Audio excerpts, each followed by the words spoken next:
Sébastien Bellé. Moi, je travaille au quotidien avec les collectivités et les entreprises, et mon métier, c'est de les accompagner dans leur transition écologique, c'est-à-dire de les aider à trouver un chemin de transition qui soit compatible avec l'accord de Paris, qui soit compatible avec cet objectif de rester sous la barre des 1,5 degrés de réchauffement climatique. Et à ce titre-là, je viens discuter avec vous ce soir, non pas de ce qu'on fait à l'échelle des organisations, mais de ce qu'on peut faire nous à l'échelle individuelle, et de voir si nos modes de vie ils sont compatibles effectivement avec cet objectif de l'accord de Paris. Alors en préalable, je voudrais dire deux, trois petites choses, c'est que moi je ne viens pas ici ce soir en position d'expert. C'est pas mon métier de faire des calculs de gaz à effet de serre, c'est pas mon métier de faire des études. Je viens vous rendre compte d'un certain nombre de connaissances que je peux avoir, d'un certain nombre d'expériences, mais je suis sûr que ces connaissances, ces expériences, elles sont partagées aussi. Donc l'expertise, c'est nous tous qui l'avons, donc il n'y a pas de parole qui vaut plus l'une que l'autre, et on aura sans doute beaucoup de choses à échanger. N'hésitez pas à faire part aussi de votre ressenti là-dessus. Deuxième chose, c'est qu'on va parler de nos modes de vie. Donc on peut arriver à parler de choses qui sont personnelles dans nos pratiques, dans ce qu'on fait au quotidien, ce qu'on consomme, ce qu'on ne consomme pas. Donc je vais vous demander la plus grande tolérance par rapport aux expressions qu'on peut avoir les uns et les autres. C'est-à-dire qu'il n'y a pas de bonne ou de mauvaise question, il n'y a pas de bonne ou de mauvaise solution a priori. Donc on va tous essayer d'être dans le maximum dans l'écoute, bien sûr, et dans l'accueil de ce que chacun a dit. On est sur un format court. Ça va aller peut-être un peu vite, mais on aura un temps d'échange à la fin. Et n'hésitez pas à noter vos questions au fur et à mesure. J'essaierai de répondre et puis on échangera à la fin si c'est nécessaire. Donc comment savoir si notre consommation est compatible avec un monde soutenable? Parce que c'est bien ça qu'il s'agit, c'est de se dire l'accord de Paris fixe à 1,5 degré le réchauffement climatique global, général, qu'il est possible d'atteindre avant que ça bascule dans quelque chose qu'on ne maîtrise plus du tout. Que ça bascule dans quelque chose où il y a des effets d'enchaînement, d'entraînement, qui fait que nos scénarios climatiques, nos belles simulations, ne fonctionnent plus. Et on peut arriver dans un monde qui est invivable pour l'homme. Donc comment on fait pour rester en dessous de ça? Et comment on fait chacun pour prendre notre part? Bien, une des manières de pouvoir évoluer, si on réussit à prendre notre part individuelle ou pas dans ce mécanisme-là, c'est de réussir à mesurer notre impact personnel, individuel, par rapport au changement climatique. Et pour ça, il y a plusieurs méthodes. Donc, je vais passer par un petit chapitre définition, si vous voulez bien. La première, c'est celle du bilan carbone. Le bilan carbone, c'est quoi? C'est de dire sur un territoire donné, quelle est la consommation qui est réalisée, toutes sortes de consommations, de matière, d'énergie, etc. Et ces consommations, je les traduis en gaz à effet de serre. Après, j'ai juste à diviser cette totalité de gaz à effet de serre, ou équivalent CO2, par habitant, et j'ai ma consommation de carbone par habitant. Mais si je me limite à certains territoires, je peux avoir une limite qui est celle de dire mon territoire ne fonctionne pas en autonomie, en autarcie. Pour fonctionner, un pays comme la France importe un certain nombre de matières et de produits, et on exporte aussi. Et prendre en compte les importations et les exportations, ça va au-delà du bilan carbone, c'est ce qu'on appelle l'empreinte carbone. L'empreinte carbone, si je vais plus loin, c'est au lieu de mes consommations propres, je regarde aussi ce qui est généré par les importations, les exportations, les échanges internationaux qui me permettent d'avoir cette consommation sur le territoire. Mais là, je suis toujours que sur un calcul de gaz à effet de serre. Donc l'autre manière aussi d'appréhender mon impact environnemental, c'est d'aller encore plus loin, c'est de dépasser l'empreinte carbone et d'aller chercher l'empreinte environnementale ou l'empreinte écologique. Et là, on va regarder d'autres critères que les gaz à effet de serre. On va regarder l'impact sur l'eau, on va regarder le nombre de déchets radioactifs qui sont conséquents de mes consommations, on va regarder l'impact sur la biodiversité, sur le territoire, etc. Donc, trois manières un petit peu de voir nos impacts environnementaux. Le bilan carbone, qui est limité à l'impact du territoire, l'empreinte carbone, qui prend en compte les importations et les exportations, et l'empreinte environnementale, qui va être multicritère et qui va déplacer l'approche gaz à effet de serre. Voilà, c'était l'approche un petit peu théorique. Maintenant, combien? quel est l'objectif? Donc, à minimum, on va essayer de s'intéresser à l'empreinte carbone, de rester gaz à effet de serre, parce qu'il faudrait faire des conférences sur tous les autres facteurs et ça serait très long. Oui, je vais quand même parler un peu d'empreinte environnementale, mais quel est l'objectif? Alors, si on regarde, alors désolé, c'est un petit peu flou parce que c'est des agrandissements de rapports que j'ai fait. Est-ce que tu enlèves ton masque? Pardon? Je peux enlever mon masque? Ouais. Je suis loin, hein, les distances sont respectées, ce sera peut-être mieux pour le son. Ça, c'est le bilan carbone inventaire national, donc juste pour le territoire français, entre 1995 et 2018. On pourrait dire, la France, on est plutôt pas mal, même si ça ne va pas évidemment assez vite et qu'on n'est pas du tout encore sur une trajectoire compatible à l'accord de Paris. Je tiens notre inventaire national. Vous voyez, les barres en vert, c'est les millions de tonnes d'équivalent CO2 émis par le territoire français. Et puis, les petits chiffres en haut, 9, 8, 9, etc., c'est ramené par habitant. Donc, par exemple, en 1995, un Français mettait en moyenne 9 tonnes d'équivalent CO2 par an. Et on va plutôt en s'améliorant. On voit qu'en 2018, on a une réduction assez significative. Mais quand on regarde maintenant l'empreinte, c'est-à-dire qu'on prend en compte les importations et les exportations, c'est plus tout à fait la même histoire. Non seulement on est près de 60% en valeur au-dessus de l'inventaire national, c'est-à-dire qu'on est ici entre 10 et 12 tonnes de CO2 par habitant et par an, et on est plutôt sur une certaine forme de stabilité. On ne réussit pas à faire baisser nos émissions. Alors, à votre avis, comment est-ce qu'on réalise ce tour de magie? Je dirais ici, vous voyez, on est plutôt bon, si on montrait les beaux chiffres, on peut montrer le bilan national, et puis quand on prend en compte les importations et les exportations, on est plutôt en train de stagner. Est-ce que quelqu'un a une idée sur la différence entre ces deux graphiques? Pourquoi ça se passe comme ça?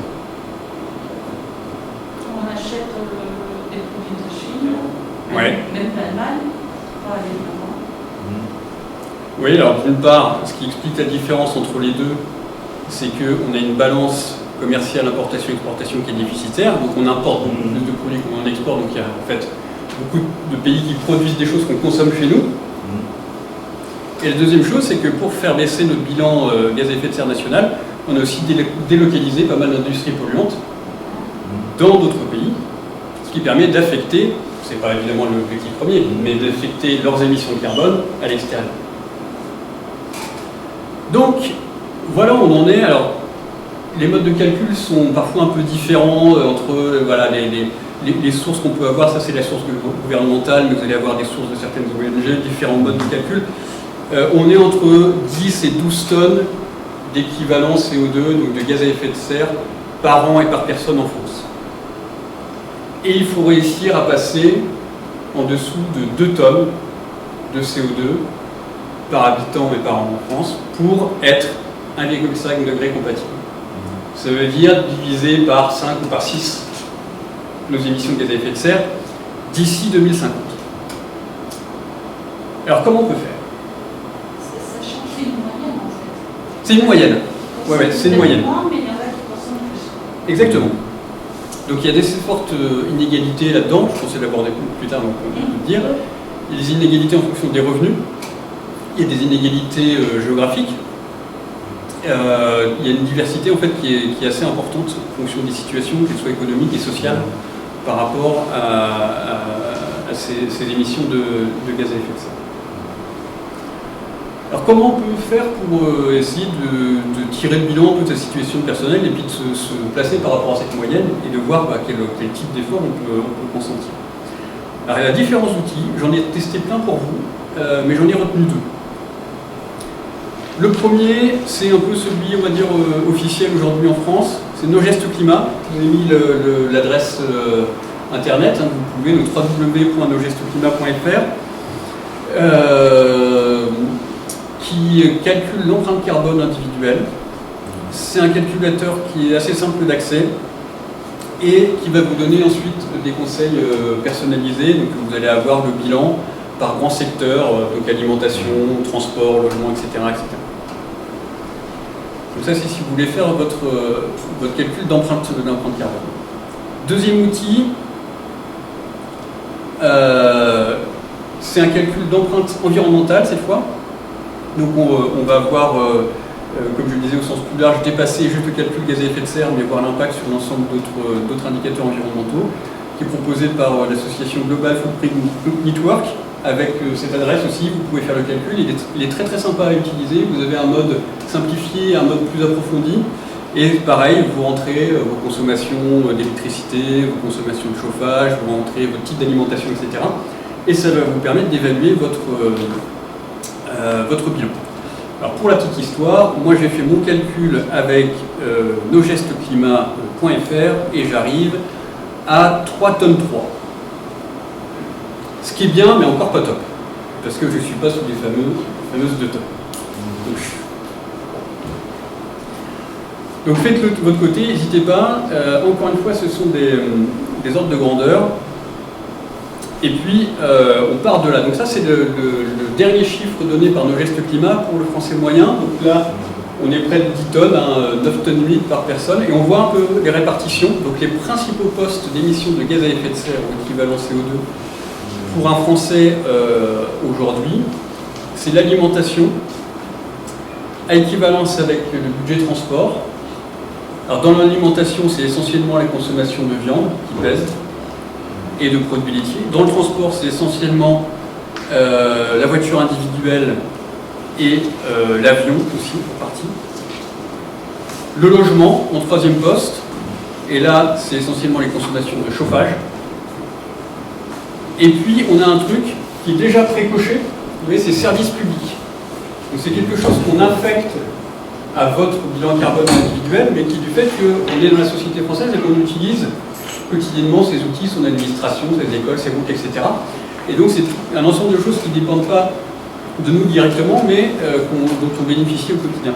Donc on voit bien que pour être en dessous de 2 tonnes par individu et par an, et qu'on a déjà 1,1 juste pour les services publics, ça va être compliqué d'être accord de Paris compatible si on ne s'attaque pas aussi à réduire les émissions de gaz à effet de serre de ces services publics. Alors les limites quand même, avant de passer un petit peu aux solutions, à ce qu'on peut faire, les limites de ces calculateurs. La première chose, c'est que ce sont des simplifications. Il ne faut pas prendre ce que vous allez avoir comme données derrière pour prendre son temps, c'est vraiment des ordres de grandeur. Dire voilà, chez moi c'est plutôt l'alimentation, chez moi c'est plutôt le transport. Vous allez voir sur quels ordres de grandeur vous allez pouvoir travailler et pouvoir aller plus loin avec votre impact si vous souhaitez. Deuxième chose, comme c'est des simplifications, il y a des options qui sont des choix multiples mais très très simplifiés qui ne vont pas correspondre à votre mode de vie précisément. Vous allez voir sur nos gestes climat, vous avez le choix entre 2 types de petits-déj. Il n'y en a aucun des deux qui correspond à ce que je mange le matin. Mais voilà, on fait un peu des choix par défaut, donc voilà, on est dans l'à peu près. Deuxième chose, c'est que ces calculateurs ne prennent pas tout en compte. Notamment l'impact du secteur bancaire et de la finance. Alors pour ceux qui ont de la chance d'avoir de l'épargne, un peu d'argent de côté, sachez que cet impact-là ne rentre pas dans les calculs qui sont proposés, et pourtant il est extrêmement important. Le dernier rapport d'Oxfam France sur la question, c'est que les 4 premières banques françaises, à elles seules, représentaient en émissions de gaz à effet de serre 4,5 fois le bilan de la France. Juste du fait de leurs investissements dans les produits, dans les projets d'industrie fossile. Simplement, ces investissements-là, ils le font grâce à notre argent.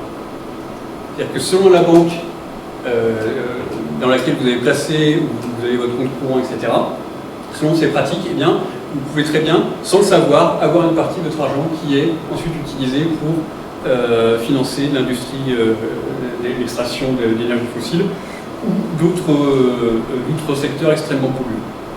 Donc ça rentre pas en compte dans ces calculs. Autre limite, vous avez des émissions fixes qui sont attribuées, les services publics, je l'ai déjà parlé. Et puis, dernière chose, c'est que il y a un certain nombre de choses dont on peut être responsable dans nos émissions de gaz à effet de serre, et il y a aussi un certain nombre de choses dont on est juste victime. C'est-à-dire qu'il y a des choses qui dépendent de choix, des choses qui sont des contraintes, Et il ne faut pas se flageller ou être trop dur avec soi-même par rapport au bilan qui peut ressortir, qui est parfois un peu décevant. Quelqu'un qui aujourd'hui habite à la campagne et dépendant de l'automobile tout simplement parce qu'il n'y a plus de service public et que la moindre chose il doit la faire avec sa voiture, évidemment il va avoir une contrainte automobile qui va faire qu'il va avoir un bilan carbone transport qui est très élevé. Voilà. Et on sait que, on dit tout à l'heure, il y a des disparités par rapport aux revenus, par rapport au mode de vie, par rapport à la localisation géographique. Donc il faut réussir à faire le tri de manière honnête dans votre situation personnelle par rapport à ce qui relève de choix ou par rapport à ce qui est des contraintes qui sont plus ou moins subies par notre organisation sociale.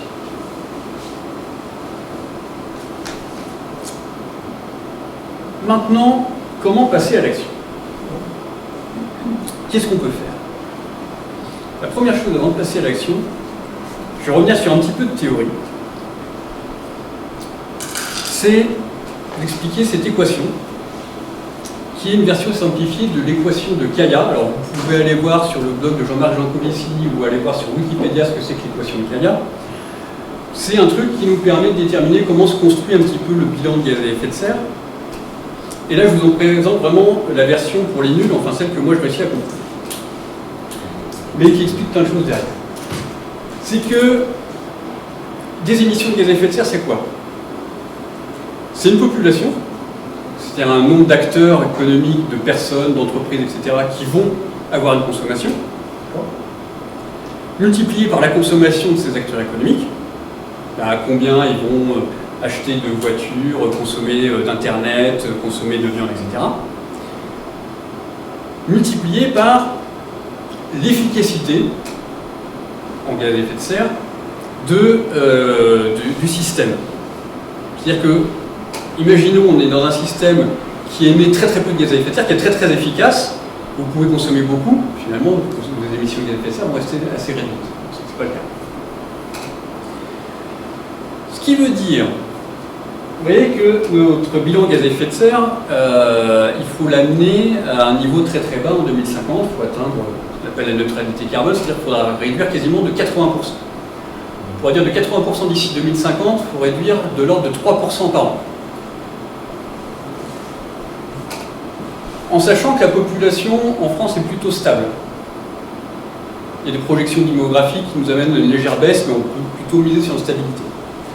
En sachant que les gains d'efficacité qui sont liés au progrès technologique, qui sont liés à l'amélioration des systèmes, l'isolation des logements, etc., sont de l'ordre de 1% par an quand il n'y a pas trop de croissance économique et 1,5% quand on a vraiment des investissements massifs dans la transition énergétique.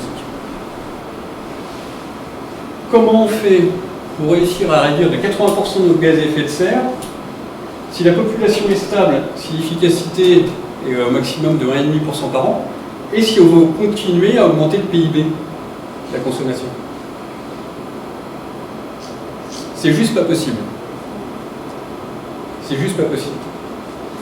C'est pour ça aussi qu'on a vu que les émissions de gaz à effet de serre en France avaient tendance à stagner, parce qu'il y a un effet assez mécanique, c'est que même si on investit aujourd'hui dans l'efficacité énergétique, dans la transition, comme on est toujours dans une perspective de croissance de consommation, eh bien, tous les gains qu'on fait par unité de consommation, en fait, on les perd parce qu'on achète plus de trucs.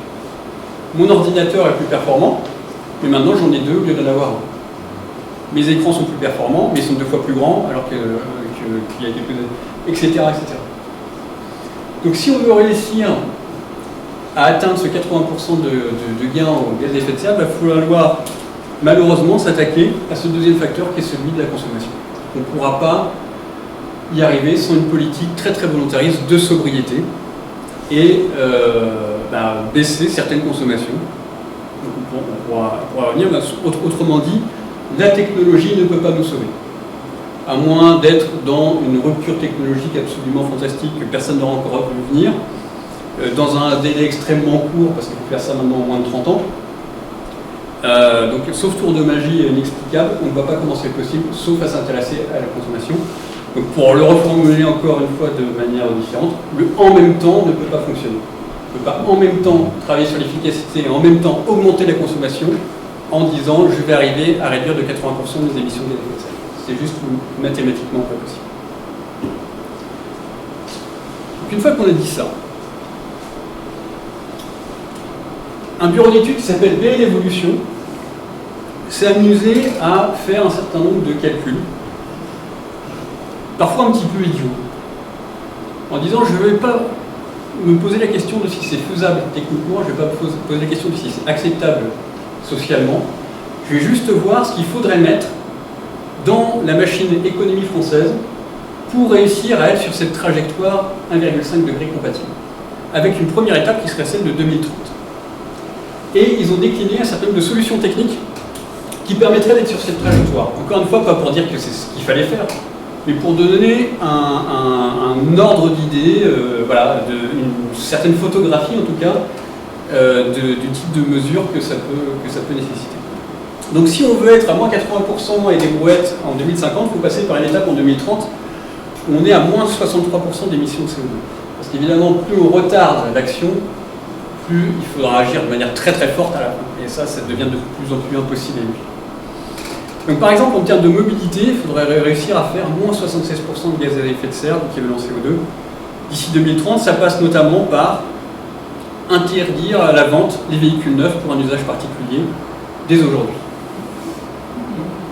Donc être un peu comme à Cuba, hein, et ne fonctionner qu'avec les véhicules existants et allonger leur durée de vie, voilà, les recycler, etc., etc.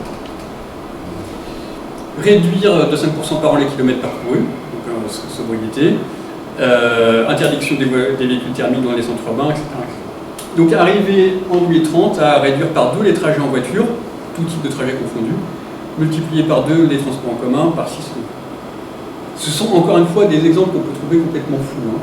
Mais c'est juste qu'une fois qu'on rentre ce type, alors là il y a leur rapport complet qui existe, là c'est des exemples tirés de leur rapport, juste pour alimenter un peu la réflexion. Sur le résidentiel par exemple, eh bien c'est interdire le chauffage au fioul dès 2026, arriver avec un système qui permet de s'assurer que dans chaque logement entre 22h et 6h du matin, il y a un système de régulation qui fait que la température du logement n'excède pas 17 degrés. Couvre-feu thermique. Pour abaisser les températures et réussir à être en réduit de nuit. Également, vous voyez, les constructions neuves ne seraient plus que de l'habitat collectif avec un ratio maximum par habitant. Sur les biens et services, on voit d'autres choses, interdiction de la publicité en ligne. Voilà, je ne lis pas tout, je vous laisse découvrir un petit peu. Relocalisation de la production, limitation à 1 kg de vêtements neufs mis sur le marché par an et par habitant, il y a des trucs qui laissent un peu rêveur, mais ça permettrait de réduire de 73% les gaz à effet de serre des biens et services. Sur le transport, la suppression pure et simple des vols intérieurs, dès lors qu'il y a une alternative par la route ou par le fer en moins de 4 heures. Interdiction de tout vol hors Europe non justifié dès 2020, enfin, vous voyez. Il y a pas mal de choses sur les aériens. Sur l'alimentation, et bien pouvoir avoir une alimentation beaucoup moins carnée, hein, réduire la consommation de viande de 90 à 25 kg par personne et par an, par exemple, quota sur les produits importés, etc., etc. Donc ça c'est une étude du bureau d'études BL Evolution qui date de 2018. Vous pouvez la retrouver en ligne, elle est gratuitement téléchargeable, vous avez juste à rentrer votre adresse mail si vous voulez la lire en détail. Évidemment, nous sommes mi-2021 et ces mesures ne sont pas en place. Ce qui veut dire que par rapport au calcul qui a été fait en décembre 2018, on a en gros 3 ans de retard et que s'ils refaisaient le calcul aujourd'hui, ils nous proposeraient des trucs sans doute encore plus musclés.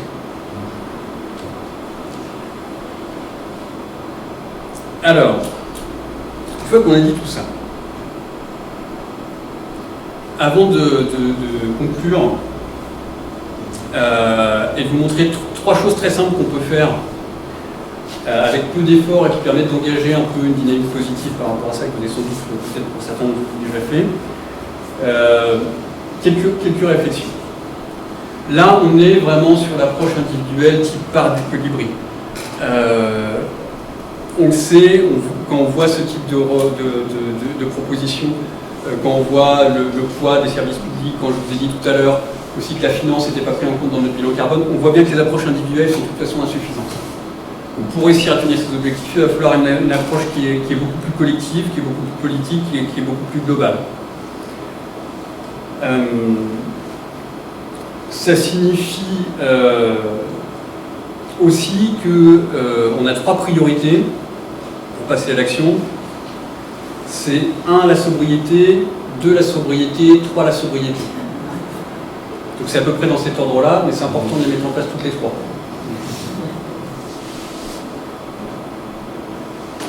La dernière chose, c'est que on pourrait se dire tout ceci est vain. La marche semble tellement haute que même individuellement, on va dire à quoi bon. Et là où c'est super rassurant, c'est qu'il y a 2 choses. C'est qu'il y a un peu plus d'1 an et demi, nous est tombé un truc sur le coin du nez qui s'appelle le Covid, qui nous a amené collectivement et sous la contrainte à faire des choix d'organisation très contraignants. Que ces choix d'organisation très contraignants ont montré qu'on pouvait accepter quelque chose qui était finalement inacceptable, comme celui de limiter nos déplacements de manière assez importante. Et que cette baisse d'activité a permis une réduction de 3% des gaz à effet de serre. Alors ça ne veut pas dire qu'il faudrait refaire un Covid et un confinement tous les ans. Ça veut juste dire que collectivement, on est quand même capable de se mobiliser par rapport à une menace qui est immédiate, qui est imminente, pour faire des choix qui ont des impacts forts, qui est celui de protéger notre santé. Cet impact-là, l'impact climatique, il est 1000 fois plus gros que le Covid. Seulement, il est plus distant dans le temps. Mais en fait, c'est la même chose. Il faudrait être capable de l'attaquer avec autant de force aujourd'hui. Et finalement, comme on a pu le faire avec le Covid, pourquoi on ne pourrait pas le faire aujourd'hui? Et ça, il suffit d'avoir, je pense, un point de bascule, d'être suffisamment nombreux à porter ces choses-là pour qu'à un moment, il y ait quand même une transition dans la société qui se passe. Donc il y a quand même aussi d'espoir là. La deuxième chose, c'est que si vous êtes, vous, individuellement, dans une démarche de transition, de réduction de vos gaz à effet de serre, vous allez augmenter votre capacité à absorber les chocs, vous serez moins dépendant du pétrole, vous serez moins dépendant d'un certain nombre de choses, et ça sera que bénéfique pour vous, votre ménage et pour l'avenir. Donc même à titre individuel, c'est quand même beaucoup de choses à gagner que d'être dans cette démarche de réduction des gaz à effet de serre. Déjà pour la tête, c'est une certaine cohérence.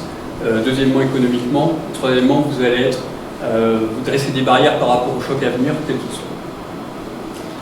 Alors pour terminer, avant de vous laisser la parole, 3 choses qu'on peut faire assez simples, avec assez peu d'efforts et qui ont beaucoup d'impact. La première, c'est la finance responsable. Je vous en ai parlé. Alors pour ceux qui ont la chance d'avoir un peu d'argent de côté, un peu d'économie, un peu d'épargne, eh bien vous pouvez choisir votre banque et en fonction des banques, vous n'avez pas du tout le même impact CO2 par euro que vous avez en banque. Et là, il y a un site internet qui a été fait par les Amis de la Terre qui s'appelle financeresponsable.org où vous retrouvez le classement de toutes les banques françaises et vous avez des petits guides pour changer de banque. Aujourd'hui, ça se fait très très facilement. Vous appelez votre nouveau banquier, il se charge de tout et vous pouvez réduire votre impact gaz à effet de serre indirect de manière assez importante. Voilà, n'hésitez pas à le faire.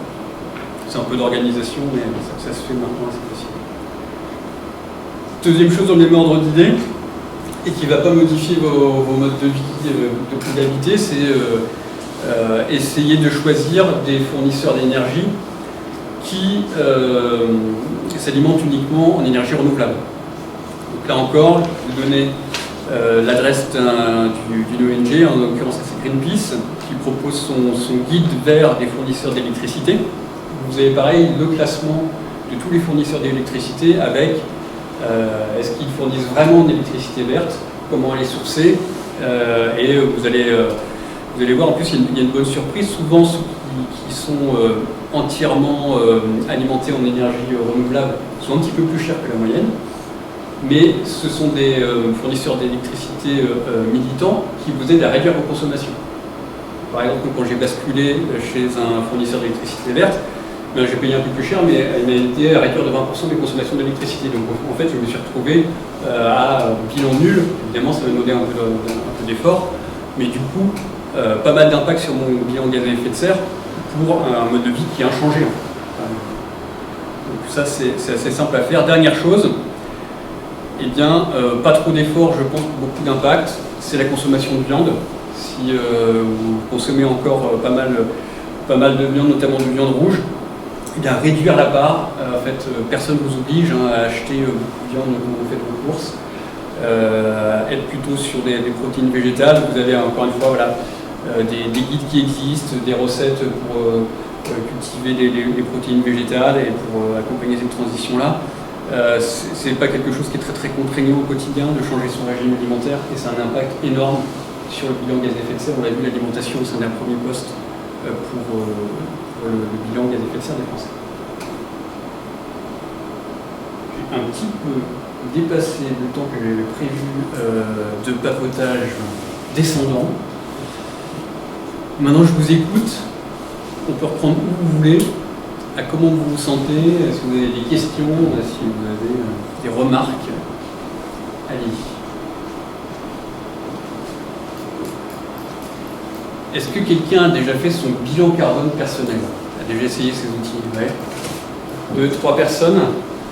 4? 5?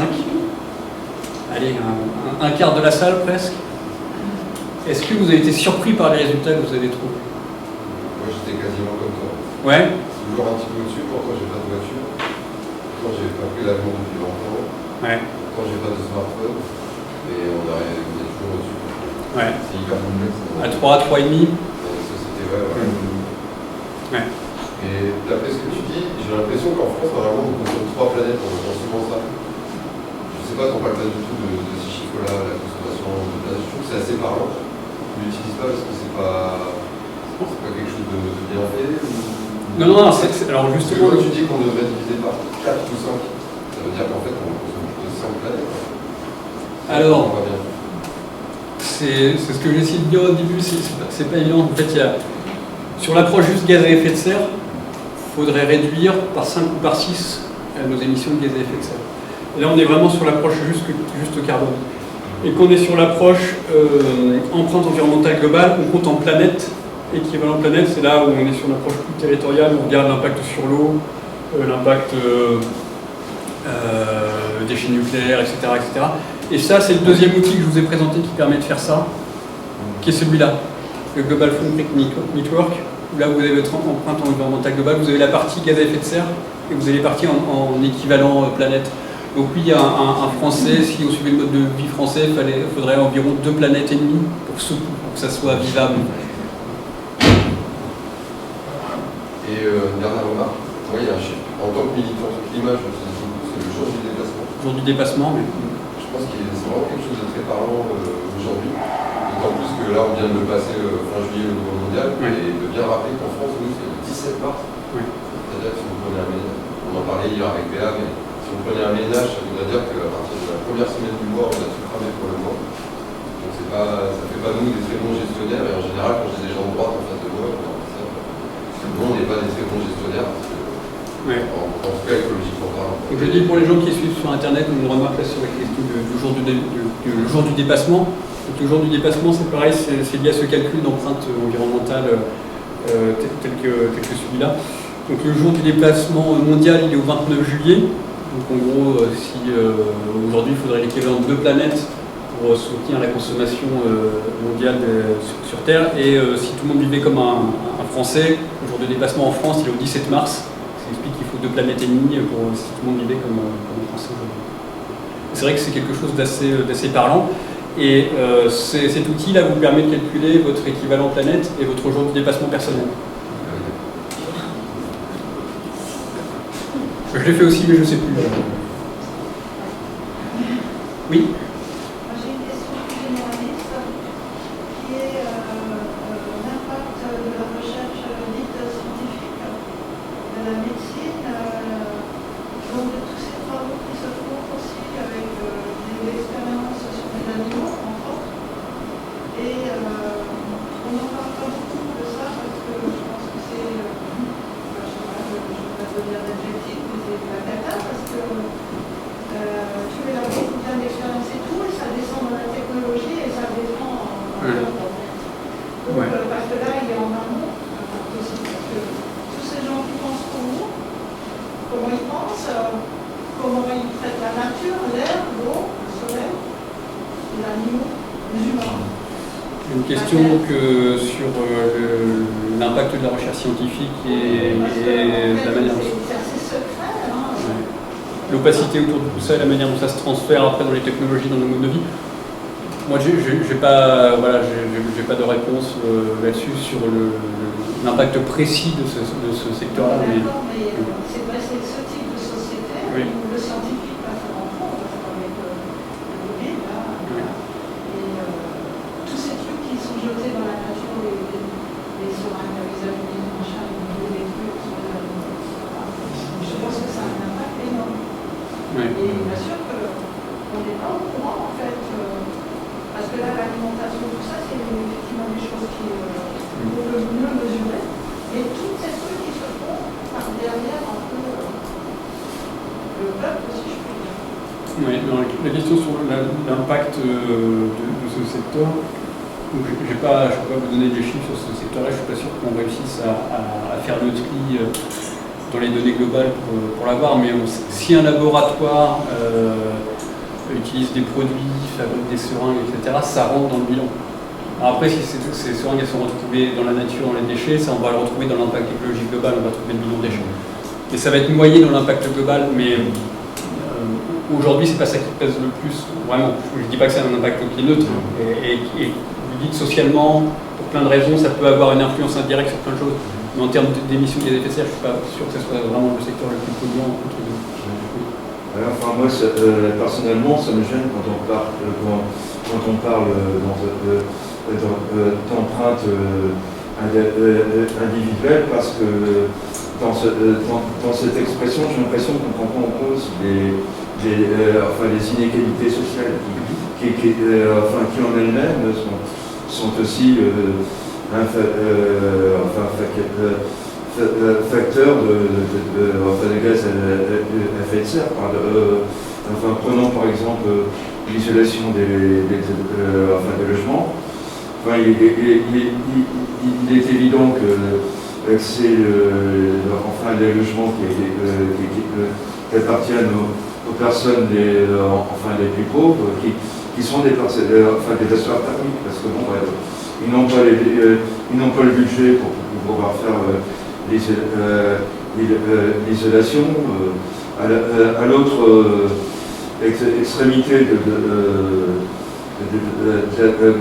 la société, vous avez des gens extrêmement riches, qui eux possèdent des SUV et pour certains des jets privés. Et donc, cette moyenne, est-ce qu'on ne peut pas dire qu'elle est faussée? Alors, il y a une remarque sur le fait que discuter de l'impact individuel peut être un peu gênant, parce que derrière, il y a une inégalité forte et que des personnes vont être plus en difficulté pour atteindre ces fameux 2 tonnes de CO2 par an et par habitant. Alors, c'est très bien que vous remettiez ça en discussion, parce que on confond souvent deux choses en fait. Parler de ça, on parle bien de moyenne, je l'ai dit, d'ordre de grandeur, de chiffres, et la réponse souvent des détracteurs, ceux qui ne veulent pas agir, dire ah oui, mais vous vous rendez compte, ceux qui sont en difficulté n'y arriveront jamais. Et là, on confond l'objectif et les moyens. L'objectif, c'est bien de réussir à tenir ce seuil des 1,5 degrés, à être dans l'accord de Paris. Après, c'est comment on fait. Et évidemment, on sait très bien que les plus pauvres actuellement sont ceux qui sont les plus fragiles par rapport à la question climatique, par rapport aux efforts qu'il va falloir faire, par rapport à l'évolution des prix de l'énergie, etc. Donc comment est-ce qu'on accompagne de manière solidaire, collectivement, les personnes les plus vulnérables pour qu'elles sortent de ces vulnérabilités tout en tenant nos objectifs? Et l'idée de dire que individuellement on devrait tous pouvoir atteindre ce seuil de 2 tonnes de CO2 maximum par habitant et par an, c'est d'une certaine manière ramener une certaine forme d'égalité. Parce qu'aujourd'hui, ce ne sont pas les plus vulnérables qui polluent le plus ou qui émettent le plus de gaz à effet de serre. On voit très très bien, et les analyses comme ça faites par revenu, les 10% des Français les plus pauvres émettent en gros 4 fois et demi moins de gaz à effet de serre par ménage que les 10% des plus élevés. Donc c'est pas eux qui doivent faire le plus d'efforts. En fait. Donc là où ça va être le plus dur, de rester sous cette barre des 2 tonnes, ça sera sans doute pour les ménages plus dur, psychologiquement si on veut, mais voilà, ils ont les moyens plus facilement pour le faire. Mais c'est rétablir comme une forme d'égalité par rapport à la consommation. Mais il ne faut vraiment pas confondre cette question de l'objectif et la contrainte à la question des moyens, sinon on aurait tort que oui, vous voyez bien, c'est pas faisable, vous allez demander plutôt de faire des efforts. Non, c'est pas eux qui doivent commencer. Et surtout pas. Oui. La seule réponse par rapport à cette analyse, c'est une réponse politique. La seule réponse, c'est une réponse politique, oui, c'est ce qu'on disait. Voilà, il ne peut y avoir que des réponses collectives, évidemment, mais la réponse collective, elles ne viennent pas toutes seules de nulle part. C'est-à-dire qu'il y a une réponse politique et collective, il faut qu'elle soit impulsée à un moment par des démarches aussi individuelles. C'est-à-dire que les deux correspondent et se répondent. Béatrice. Quand tu dis que tu es à 3,3, j'entends la même chose de Sylvain. Moi, je dois être, je crois, à 4 tonnes. Je me dis que c'est quand même difficile de passer en dessous, connaissant déjà en mode de vie. Du coup, il y a un côté découragement. C'est-à-dire pourquoi commencer si de toute manière c'est infaisable, entre guillemets. Comment faire, dans quelle mesure, etc., individuellement et collectivement. Alors, la question c'est de dire, sachant qu'il y a parmi nous des militants qui sont déjà pas mal sur le chemin de la transition et qui vivent sans voiture et qui vivent avec peu de consommation, qui sont quand même à 3 tonnes et quelques, est-ce que c'est pas un peu décourageant? Plusieurs éléments de réponse. Déjà, je redis, ce sont que des ordres de grandeur. Il ne faut vraiment pas se fier à ces chiffres et dire je suis vraiment... Si vous changez de calculateur, vous n'allez pas obtenir le même résultat et peut-être pas dans le même ordre par rapport aux différents secteurs, alimentation, transport, etc. C'est juste des bases de travail. Deuxième chose, c'est une base de travail par rapport à une situation actuelle, à une société, un mode de consommation actuel. On voit bien qu'il y a un certain nombre de parts qui sont fixes et imposées dans le calcul. 1,1 sur les services publics, et derrière chaque calcul qu'on fait, il y a une part fixe qui nous est affectée, qui ne correspond pas forcément à notre vie personnelle. Peut-être qu'en vrai on est en dessous, peut-être qu'on est au-dessus, enfin peu importe. Mais voilà, ces calculs, c'est un peu une boîte noire, encore une fois, c'est une sorte de... est-ce que c'est pas décourageant? Parce que je disais tout à l'heure, quoi qu'il en soit, chaque dixième de degré est important. Et quoi qu'il en soit, plus on est sur le chemin de la transition, plus on sera protégé d'une certaine manière, on sera moins sensible au choc à venir. Donc même si individuellement on ne réussit pas à atteindre ce fameux seuil des 2 tonnes, parce qu'on est dans un environnement technique et social qui fait qu'on bénéficie de manière indirecte de tout un tas de trucs qui, eux, pèsent beaucoup en gaz à effet de serre, si je réussis à construire, moi, un mode de vie qui est moins dépendant du pétrole, qui est moins dépendant du nucléaire, qui est moins dépendant de... Voilà, par rapport aux chocs qu'on sait qu'ils vont arriver, et quand ils vont arriver, je serai prêt, je serai moins sensible. Donc, de toute façon, je serai gagnant. Oui, ça vaut le coup de faire le chemin, et plus on sera nombreux à le faire, plus on pourra peser collectivement et amener à ce que des décisions plus importantes soient prises.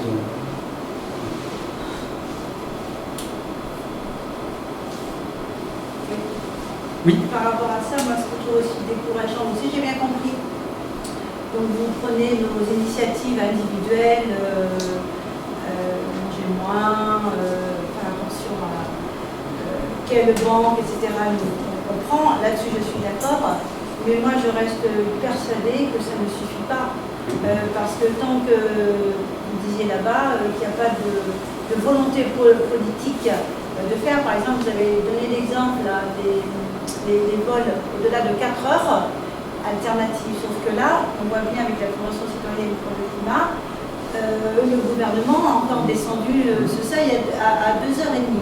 Donc on a beau essayer individuellement de faire un tas de choses, je mangeais moins d'eau, etc. Je ne vois pas aujourd'hui comment s'en sortir. C'est le premier point. Et le deuxième point, on n'est pas encore assez... Il y a urgence, hein, il nous reste 10 ans, hein, c'est ce que nous a dit l'autre fois Benoît Léniel, du GIEC, sur un événement à Boussole. Voilà, donc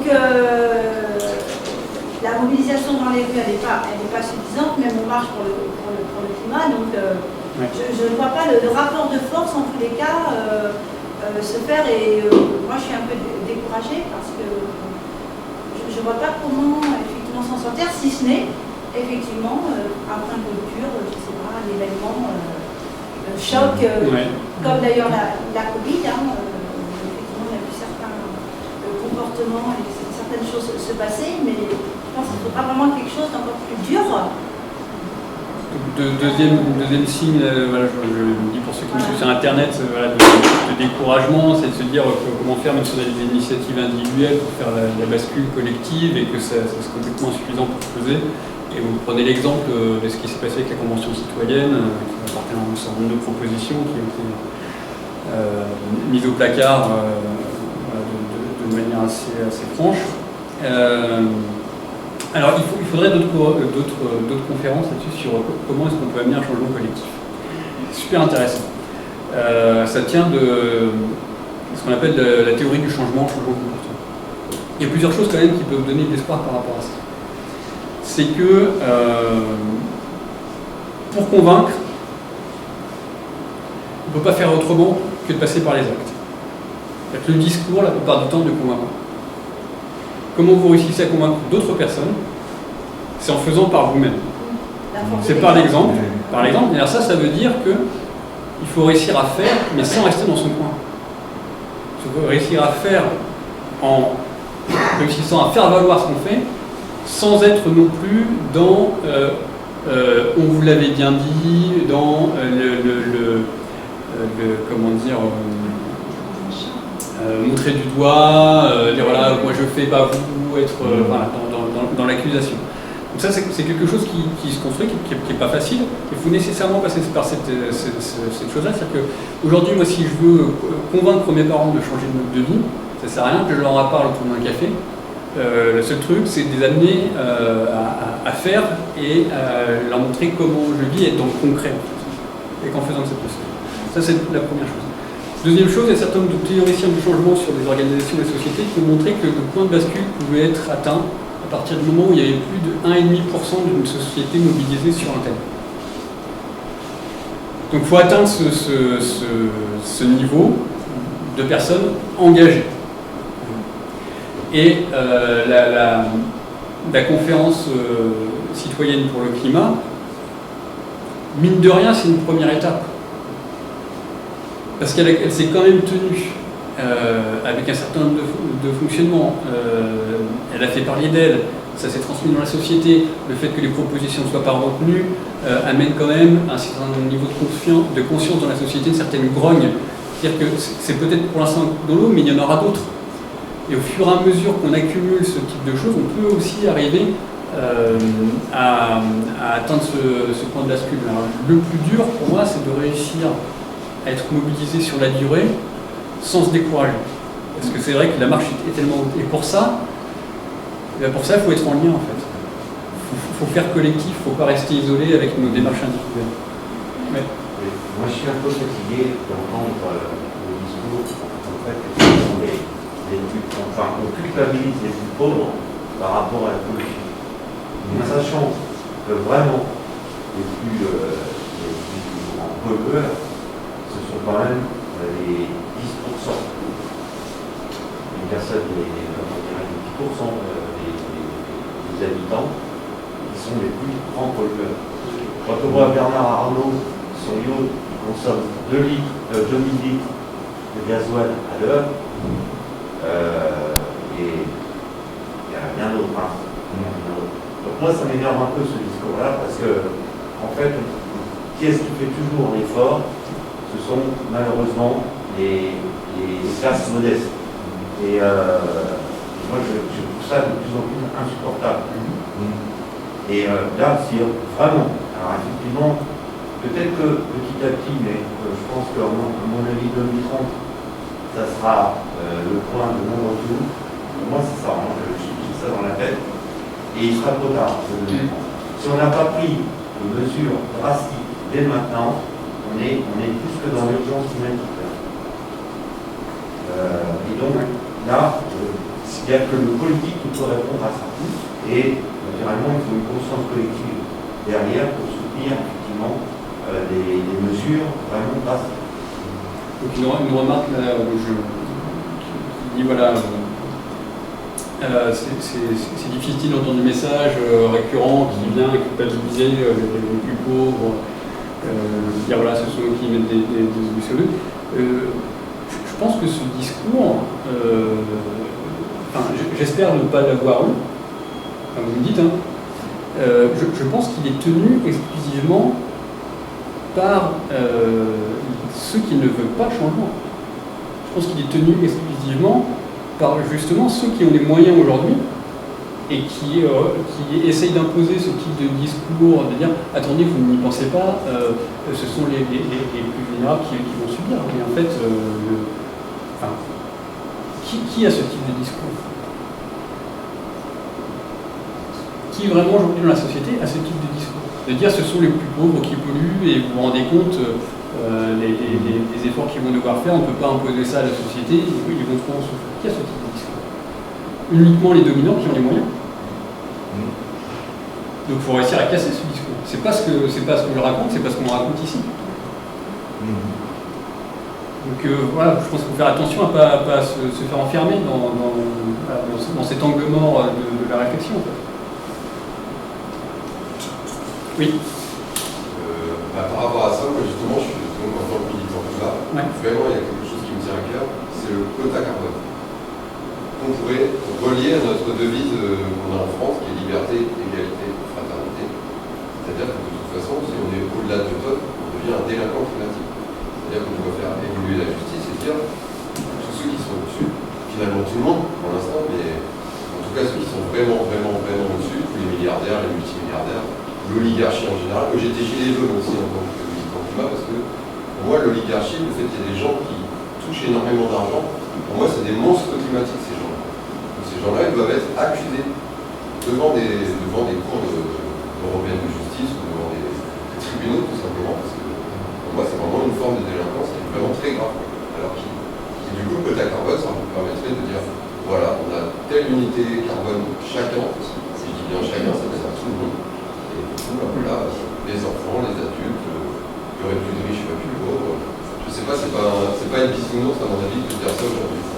Il y a une proposition dans la salle qui est de dire qu'il faudrait établir un quota carbone, par exemple, de tonnes de CO2. Je voudrais bien savoir ce que tu en penses. Ouais, et après, pourquoi pas aller jusqu'à cette question de délit climatique, dire voilà, une fois qu'on dépasse ce climat, on peut être, je sais pas, subir des amendes ou autre, et reconnaître ça, l'inscrire peut-être progressivement dans la loi. Alors c'est quelque chose qui est pas mal débattu, hein, qui est fait voilà, au sein des militants climat, qui fait l'objet de propositions, même de certains partis politiques,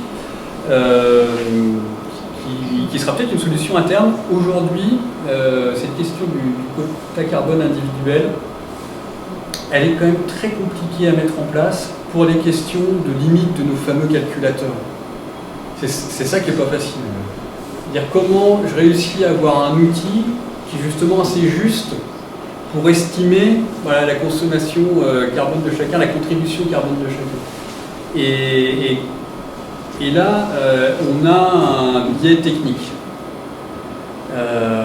Alors je ne dis pas que c'est infaisable, après je ne suis pas du tout spécialiste de la question, mais utiliser par exemple l'outil là, nos gestes climat tel qu'il est fait aujourd'hui, je pense que ça introduirait des biais énormes qui font qu'on ne serait pas forcément juste par rapport à ces questions de... Sans parler technique, on pourrait tous vraiment avoir un quota carbone sur les coques, comme une espèce de carte bleue, avec des unités carbone qui ne pourraient pas se revendre à d'autres personnes. Et je pense que techniquement, ça serait largement possible. On ne prendrait pas qu'est-ce qui se passe en ce moment, on démarrait de ça. 2 tonnes, c'est 2,9 tonnes, je crois. On correspond aux unités carbone, et voilà. De toute façon, l'argent, pour moi, c'est du carbone stocké. Dès qu'on dépense de l'argent, on dépense du carbone. Oui, on pourrait imaginer ça, le fait d'avoir une carte vitale carbone équivalent, et à chaque fois qu'on consomme, Voilà, en fonction de ce qu'on consomme, il y a des équivalents, etc. Mais sur l'outil technique de type carte bleue, je ne pense pas que ça pose question, c'est vraiment sur l'évaluation du bilan carbone, ce qu'on met, des facteurs d'émission qu'on met derrière chaque consommation, des émissions directes, indirectes. Ça serait, je pense, assez compliqué, mais peut-être qu'on va devoir se cheminer, quoi qu'il en soit, vers des solutions de cet ordre-là. En tout cas, elles reviennent de plus en plus régulièrement dans le débat.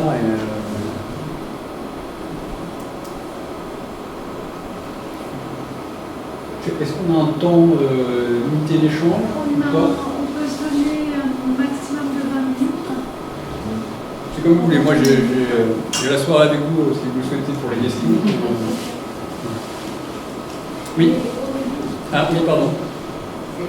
Je suis assez choquée par ce que vous dites. Par les histoires de mettre en place des quotas, etc. Pour moi, ça va à l'encontre de tout ce à quoi je crois, de l'humanité, etc. Pour moi, on ne peut pas construire un projet qui soit pas collectif, parce qu'on a déjà dit que c'était des trucs collectifs et tout. Ouais. Et du coup, là, c'est toujours reculpabiliser l'individu et limiter dans son action, alors qu'on est tous et toutes différents, et du coup, on a aussi des besoins différents. Je sais que moi, je suis rangée en permanence en mouvement, et si on enlève ça, plus vif, quoi. Mais par contre, sur tout le reste, je suis capable de rien acheter à aucun moment dans mes années. Et du coup, en fait, j'ai pas l'impression qu'on soit égaux par rapport à ça. Il y a des personnes qui ont mode de vie qui ne fait pas du tout rêver, qui ont besoin d'avoir un chez eux, etc. Moi, je n'ai pas chez moi. Et en fait, toutes ces histoires de calculateurs, pour ça ne me parle pas, parce que du coup, il y a des postes où je ne sais pas comment être dessus, quoi. Alors, d'imaginer d'avoir des contraintes, et en plus avec des trucs technologiques, ça me fait rien. Du coup, est-ce que la question du quota carbone, de la carte carbone est une forme de privation de liberté? C'est une vraie question. Alors, encore une fois, moi, j'ai pas dit qu'il fallait le faire ou pas le faire ou quoi. Je dis voilà, que c'est quelque chose qui est en débat de plus en plus. Moi, je n'ai pas non plus forcément de réponse à ça. La question, c'est où commence et où s'arrête la liberté de chacun. Et est-ce que avoir un quota carbone, ça empêche de tout faire? Moi, je connaissais quelqu'un, par exemple, qui était très friand de ces outils quota carbone malgré ses limites, et qui disait moi, je tiens à être accord de Paris compatible, mais j'adore l'avion. C'est quelqu'un qui faisait tout pour réduire son bilan carbone sur l'alimentation, sur le logement, etc., pour pouvoir se payer son brevet de pilote et pour pouvoir faire un long courrier tous les 3 ans. Voilà, il faisait ce choix, il maintenait ces libertés-là dans son bilan carbone. D'autres pourront choisir autre chose, d'autres me diront, voilà, moi j'ai moins besoin de me déplacer. Par contre, j'aime trop la viande pour faire de l'arbitrage, ainsi de suite. Ok, et tant qu'il est dans le bilan, encore une fois, accord de Paris compatible, et qu'il est ok avec ça, pourquoi pas? Mais ça ne contraint pas tout, le fait d'être dans une limite. Et on a tous d'autres limites, qui sont les limites imposées par les lois, qui sont les limites imposées par nos possibilités de consommer par nos revenus. En fait, on a tout un tas de limites considérées comme liberticides ou pas. En quoi la limite carbone serait plus liberticide qu'une autre limite qui est déjà celle de notre fonctionnement de société? J'ai pas la réponse. Il y avait une question là-bas. Oui. Enfin, ça rejoint un petit peu la même préoccupation, c'est que on peut faire son bilan carbone individuellement, mais il y a aussi un mécanisme qui existe, c'est celui des crédits carbone auxquels ont accès les grandes entreprises multinationales, celles qui consomment beaucoup qui émettent beaucoup de CO2. Ils ont la possibilité de compenser leurs émissions de CO2 par des plantations. Alors, il y a certaines sociétés, pétrolières ou autres, qui monnaient ces droits carbone en disant je vais replanter tel arbre, telle quantité, telle superficie en pays, en général. Et quand on fait le total, ça a été fait récemment, je me suis mis en tête l'organisme qui a fait ça, mais je pense que c'est en lien avec les travaux du dernier vol du GIEC. Si on additionne les quantités de promesses de reboisement, on aboutit à une superficie égale à celle de la Russie, où exactement, ça représente exactement, à peu près exactement la superficie des bonnes terres arables. Alors si on reboise tout ça, qu'est-ce qui reste pour produire de l'alimentation? Donc il y a une énorme arnaque derrière tout ça. C'est qu'on ne rend pas compte qu'il y a quand même, c'est un petit peu comme l'histoire des soi-disant biocarburants. C'est bien que ça empiète sur et ça fait penser à autre chose. Dans ce que tu as dit, le bon scénario, il faudrait doubler le nombre d'agriculteurs. Si on prend une région comme la Normandie, alors que les agriculteurs jusqu'à présent, il y avait une priorité qui était accordée aux jeunes agriculteurs qui voulaient s'installer. Il y a une décision, alors je pense que ce qui est intervenu au niveau régional, sur pression de la Chambre d'agriculture, pour maintenant donner priorité à l'extension des propriétés, des exploitations agricoles existantes. Donc ça va tout à fait à l'encontre de ça, parce qu'on sait très bien que l'augmentation des surfaces en bio, ça ne passe pas par celui qui a 200 hectares et qui veut en avoir 300. Et ça, c'est une décision politique aussi dans l'immédiat au niveau des instances régionales. Et deux remarques, là, donc une première sur les crédits carbone, le fait que certaines entreprises puissent compenser leurs émissions de carbone par des promesses de plantation, etc., et qu'on fait la somme de l'ensemble des plantations promises, on arrive à des surfaces extrêmes qui laisseraient plus de place pour habiter ou pour manger. Oui. Donc on a le système des crédits carbone qui se retrouve en système perverti au système de droit à polluer, en fait. Voilà. Et d'autre part, l'étude Belle Évolution qui dit qu'il faudrait réussir à doubler le nombre d'agriculteurs, alors qu'on a des politiques régionales qui sont plutôt dans une dynamique inverse, qui visent plutôt à regrouper les exploitations plutôt que multiplier l'implantation. Je pense que c'était dans Belle Évolution, il faut regarder le détail, je pense que c'est surtout la main-d'œuvre en fait, peu importe la taille de l'exploitation, c'est surtout avoir un rapport à la terre plus mécanique, manuel. Derrière, il y a quand même une idée de plus petite exploitation. Mais évidemment, on est sur aujourd'hui des outils techniques au niveau européen, au niveau régional, etc., qui vont parfois complètement à l'encontre de ce qu'on raconte ici. Et qu'il va falloir réussir à contrer, détricoter tout ça. Et ça n'amène pas spécialement de commentaires supplémentaires de ma part. Le fameux en même temps que je disais tout à l'heure n'est pas possible en termes de climat.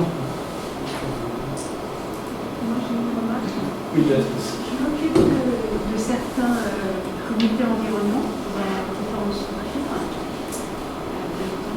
Et j'ai remarqué que ça fonctionnait quand même assez bien. C'est-à-dire que quand on a des comités environnement et qu'on arrive sur 1 an, 2 ans, 3 ans à bouger des parties de la structure sur un certain nombre de sujets. Ça peut être l'alimentation, ça peut être la manière dont sont gérés les volets, les huisseries, ça peut être le transport autour du bâtiment. Mais les comités environnement de la jouer collectif sur plusieurs années, on a l'impression que ça prend beaucoup de temps, mais je trouve que ça marche. Alors ces comités environnement, dans quel cadre? Alors, soit dans le cadre des lycées, de lycées durables, soit dans le cadre tandem d'une structure de loisirs. Ok. Béatrice nous fait part de son expérience des comités environnement dans certaines structures qui amènent au fil de l'eau quand même des choses importantes, significatives. Voilà, mais il faut cette énergie de long terme, faire avancer les choses, c'est certainement le changement de comportement et ça marche par petits pas. Oui. Oui, voudrais aussi, mettre le mot sur quelque chose d'important. C'est qu'actuellement, au niveau de l'agriculture, notamment, ils sont à fond dans le développement des méthaniseurs industriels. Donc là, l'impact carbone, c'est encore pire, finalement, parce que donc, pour alimenter ce type de méthaniseur industriel, il faudra des quantités. Donc, on ne trouvera pas localement. Donc, ce sera obligatoirement des convois de camions, etc., qui vont augmenter l'impact carbone. C'est comme l'histoire de la voiture électrique. La voiture électrique individuelle, c'est une fausse solution. Le développement de la méthanisation industrielle, c'est une fausse solution. Et ça aussi, il ne faut pas tomber dans ce piège-là.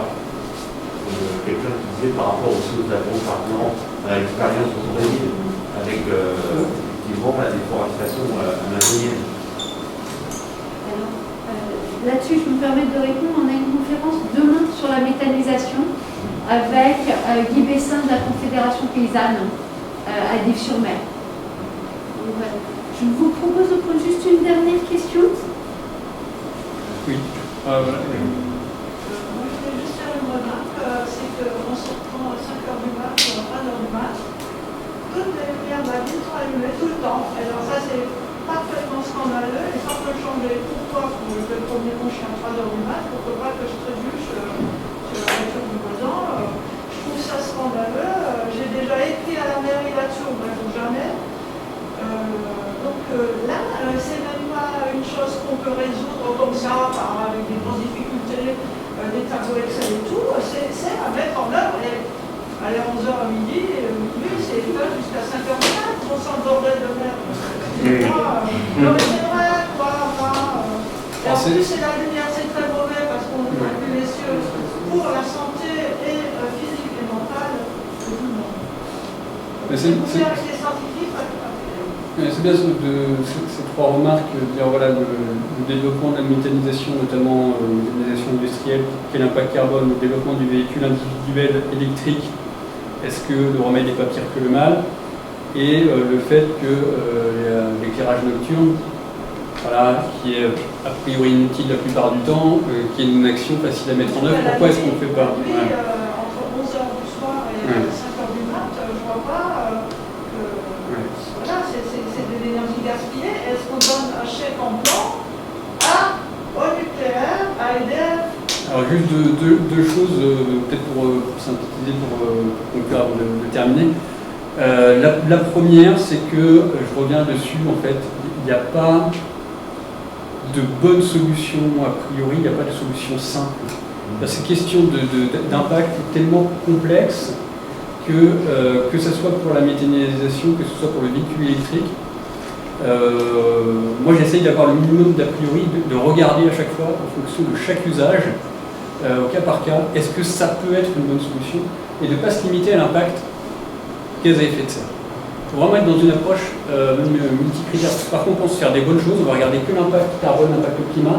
En fait, on ne se rend pas compte qu'il y a des impacts beaucoup plus importants qui vont être, comme je disais, sur l'eau, qui vont être sur la production de déchets, qui vont être sur le sol, qui vont être sur la biodiversité. Donc ça demande du temps, et ça demande de réussir à briser des murs et à s'ouvrir, à travailler de manière transversale et le plus ouverte possible, à travailler aussi avec les citoyens, mais à vraiment regarder chaque solution, parce qu'on va avoir besoin de toutes les solutions en fait, à toutes les échelles. Donc il ne faut pas, on voit bien les efforts sont tellement énormes, il ne faut pas en écarter a priori, mais bien regarder chaque chose et de manière vraiment multicritère. C'est compliqué, mais il ne faut pas passer à côté des solutions. Et deuxième chose, sur des trucs comme l'éclairage nocturne, on va devoir conclure, donc je termine juste là-dessus. Ce qui est encourageant, c'est que certaines collectivités aujourd'hui sont passées à ça. Et y compris en Normandie, dans des zones rurales où on pourrait s'attendre à ce qu'il y ait des a priori, de dire bah, attendez, pourquoi on nous embête avec ça, etc. etc. Il y a une collectivité qui c'est de Argentan Intercom, pour ne pas la nommer par exemple, qui est passée sur l'extinction nocturne généralisée, y compris dans les hameaux, etc. etc. Et il y a certaines collectivités des agents, des élus, aujourd'hui dans certaines collectivités qui me contactent au cadre de mon travail, qui me disent mais on ne va pas assez loin. Qu'est-ce qu'on peut faire? Il ne me parle plus de développement durable, il me parle de résilience. Il me parle de sobriété. Il me parle de vraiment briser les codes et de revoir complètement leur politique énergie-climat et d'aller vraiment sur un autre niveau. Pour l'instant, c'est le fait de personnes qui sont encore un petit peu isolées, c'est-à-dire que ce n'est pas les institutions qui sont prêtes à faire ça. Mais il y a des gens au sein des institutions qui sont aussi mobilisés que nous aujourd'hui, qui sont aussi sensibilisés, qui pourraient être avec nous dans cette salle aujourd'hui, et qui portent vraiment ce message-là. Et pour qu'ils puissent le porter, et pour que demain, dans votre commune ou ailleurs, il y ait cette extinction nocturne, il y ait ces autres actions de sobriété qui se mettent en place, ils ont besoin d'un relais citoyen, ils ont besoin de gens qui aillent frapper à la porte de la mairie, qui aillent écouter. Et eux, les techniciens, les élus engagés, ils pourront prendre le relais. Et là, on est dans une dynamique qui peut s'enclencher. Parce qu'en fait, le fond du problème, c'est qu'on veut vivre 24 heures sur 24 comme s'il n'y avait pas de jour ou de nuit, et c'est aussi pour ça qu'il y a cet impact numérique qui s'agrossit de plus en plus économique. Oui, on est dans des impacts et des fonctionnements qui nous dépassent pour l'instant, mais encore une fois, voilà, il y a de plus en plus de donneurs d'alerte, de gens sensibilisés au sein de toutes les organisations, et c'est à nous d'être en lien et de les soutenir. Merci beaucoup Sébastien. Merci.